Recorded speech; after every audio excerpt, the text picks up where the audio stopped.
you remember this story. We catch 11 Russian spies here. One of them gets away, so we still got 10 left here, including the so-called hot spy, who's just actually kind of mediocre, if you ask me. The Russians could have sent in a lot hotter spies, but, you know, I'm nitpicking.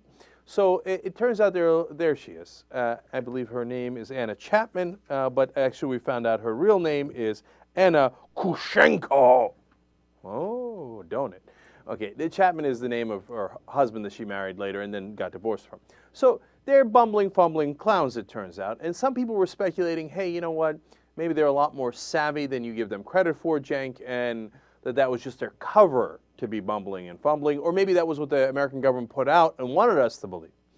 No, it turns out they are bumbling and fumbling. Part of the reason that Russia agreed to do a swap with us to get some of our spies back is because they were worried that they were going to get so embarrassed by the absolute incompetence of their spies.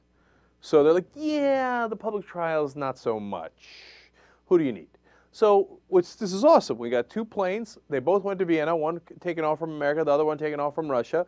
And this is how we used to do it in the Cold War, back in the old days. And we brought in the 10 Russian spies and transferred them over to the Russian plane. The Russian plane sent in over the 4 of our guys that were Russians that had been caught, that were on actually playing for our team. One of them is very important, ex-Colonel Alexander Zaporovsky. And he helped turn in Robert Hansen and Aldrich Ames, who were 2 real spies here that had caused tremendous damage to our national security. So getting the ex-colonel back was excellent. That was real work. It was 2 of actually our spies and then 2 from Britain. One of the guys doesn't even appear to be a complete spy. They couldn't quite figure out why he was in the mix. He worked for Russian media in some way. My guess is if he worked for the Russian media and he'd been arrested, he was a spy, right? So you just don't know that much information about him. We send over the 10 people, including Anna Chapman, but here comes the fun part. Some of them didn't want to go. Okay, you know why? They've been living in the U.S. this whole time. They're like, really? We got to go back? Are you sure? We were having such a good time in Montclair, New Jersey. And some of them left their kids behind. They're like, no, don't bring our kids with us. Are you crazy? They're in America, the land of opportunity. Keep them there, right? So they leave some of the kids behind, and I love their real names. And these guys have been, you know, clowning around here for decades, pretending to be these folks. So when I first saw their names, I was like, what kind of names are these? And I was wondering if they were made up. Totally made up. So Donald Heathfield is actually Andrei Bezrukov. Tracy Foley is Ilana Vavivlova.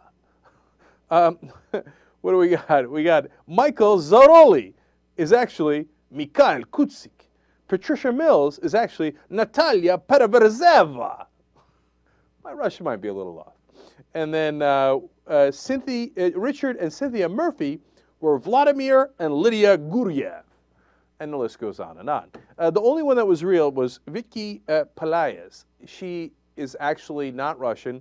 She married one of these Russian guys, and he let her in on it. Oopsie doopsie. And then she wound up making a couple of transfers. Next thing, she's on the hook. She so didn't want to go back to the U.S. that she was going to take a jail sentence in America to stay in America. And you know what the Russians had to do? They had to convince her, no, all right, look. If you come to Russia, not only will you have your freedom, but we'll chip in $2,000 a month and childcare. Okay. She's like, oh, all right, fine. I'll go to Russia instead of American jail. Now, you want to get embarrassed. That's what you should be embarrassed about, Russia.